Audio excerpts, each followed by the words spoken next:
My name is Greg. I just moved into my new house in Pennsylvania. Me and my girlfriend have had the house for at least 4 months now, and we've managed to mold it into what we've wanted for years. My girlfriend, Carmen, works almost the entire day, so I find myself with the entire new house to myself, with a lot of time to kill. But let's just cut to the chase. My phone vibrates. From Carmen. Going to be home late. Sorry, babe. Probably work, I assumed. With her being so conned into staying late by her new boss, I should expect her home at about 12. I might as well go to bed now. And with that, I slid into bed and fell asleep soundly.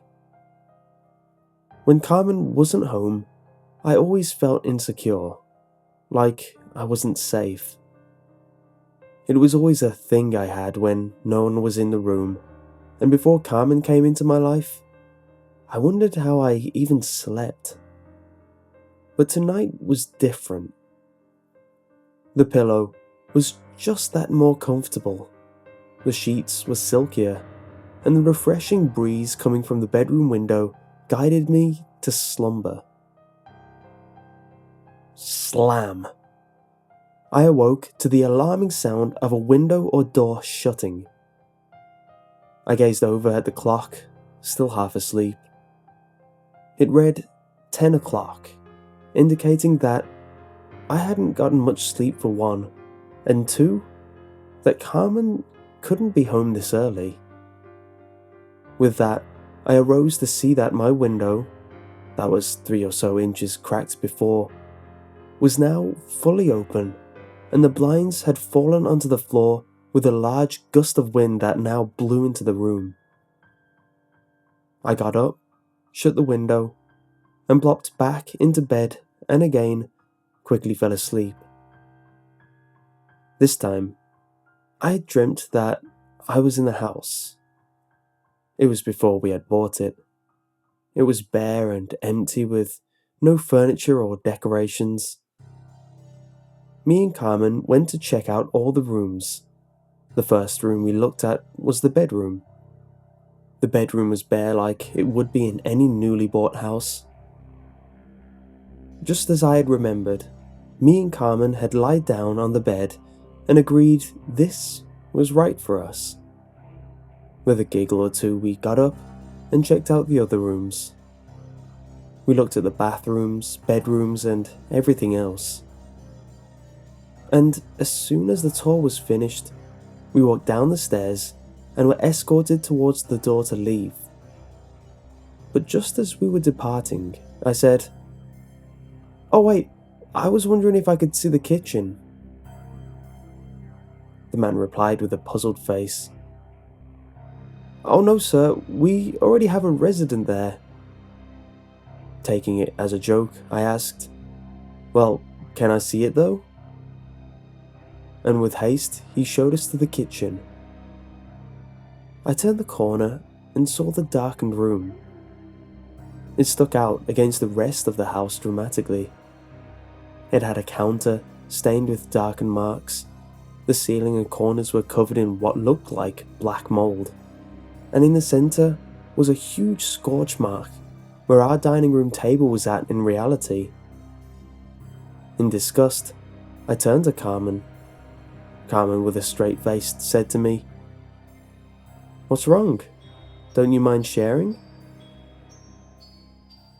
Thud. I awoke. The noise this time was recognizable. A door downstairs opening. I glanced at the clock and saw it was 12.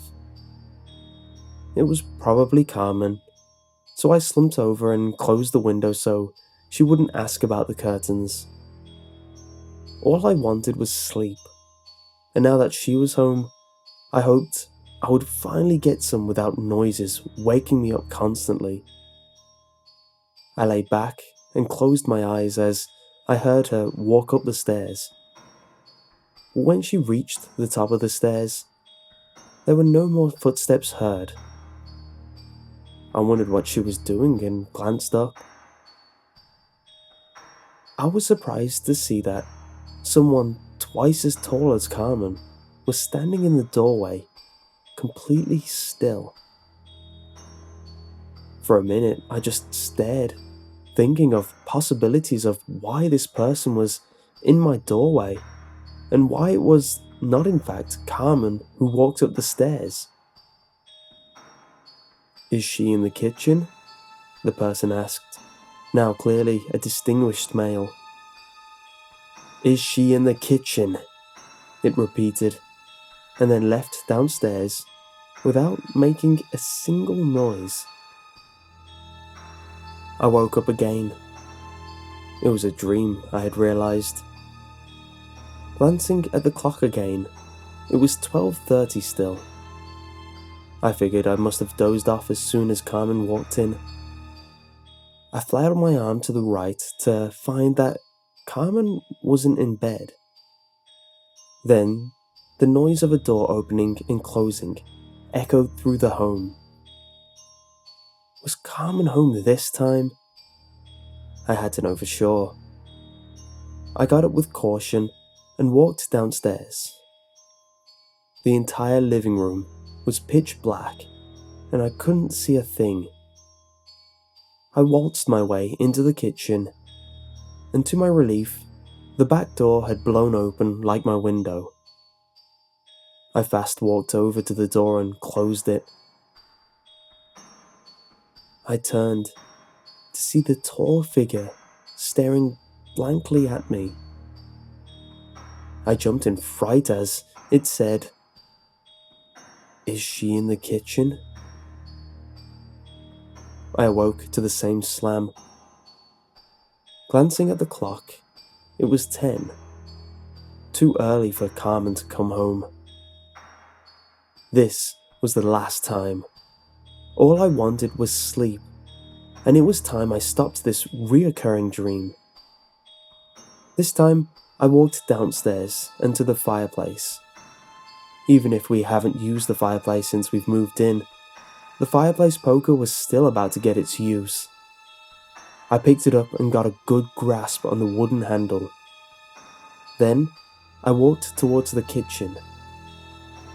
I was prepared this time. Prepared for it.